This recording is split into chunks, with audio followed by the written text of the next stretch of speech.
Subscribe to Color Frames. 2012 నుంచి భారత్ పాకిస్తాన్ క్రికెట్ల జట్ల మధ్య ద్వైపాక్షిక సిరీస్ జరగలేదు. రెండు దేశాల మధ్య రాజకీయ సంబంధాలు దెబ్బతిన్న తర్వాత ఈ జట్లు కేవలం ఐసీసీ ఈవెంట్లు మరియు ఆసియా కప్లలో మాత్రమే తలపడుతున్నాయి. అయితే క్రికెట్ ఆస్ట్రేలియా ప్రతిపాదనతో ఈ రెండు దేశాల మధ్య ద్వైపాక్షిక సిరీస్ జరిగే అవకాశం ఉంది. గత ఏడాది ఆసియా కప్ పాకిస్తాన్లో జరిగింది. అయితే తమ జట్టును పాకిస్తాన్ను పంపేది లేదని బీసీసీఐ స్పష్టంగా తిరస్కరించింది.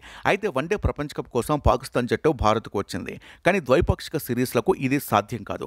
భారత్ లేదా పాకిస్తాన్లో ఈ రెండు జట్ల మధ్య సిరీస్ జరిగే అవకాశం లేదని, అయితే భారత్ పాకిస్తాన్ల మధ్య ద్వైపాక్షిక సిరీస్ను నిర్వహించడానికి ఆస్ట్రేలియా సిద్ధంగా ఉందని cricket Australia chief executive officer Nick Hockley తెలిపారు. హాక్లీ మాట్లాడుతూ, పాకిస్తాన్ మరియు భారత్ సాంప్రదాయ ప్రత్యర్థులు. వారి మ్యాచ్లలో చాలా ఉత్కంఠ ఉంటుంది. సిరీస్ నిర్వహణలో మేము సహాయం చేయడానికి సిద్ధంగా ఉన్నాము. తుది నిర్ణయం భారత్ మరియు పాకిస్తాన్ క్రికెట్ బోర్డులపై ఆధారపడి ఉంటుందన్నాడు నిక్ హాక్లీ. వాస్తవానికి భారత్ పాకిస్తాన్ మధ్య అంతరాన్ని తగ్గించేందుకు నిక్ హాక్లీ ఈ ప్రకటన చేసి ఉంటాడని క్రికెట్ విశ్లేషకులు భావిస్తున్నారు. ఏది ఏమైనప్పటికీ టీమిండియా పాకిస్తాన్ ద్వైపాక్షిక సిరీస్లలో కూడా ఆడాలని ఫ్యాన్స్ కోరుకుంటున్నారు. వీడియో మీకు నచ్చినట్లయితే ప్లీజ్ లైక్ చేయండి, షేర్ చేయండి, కామెంట్ చేయండి.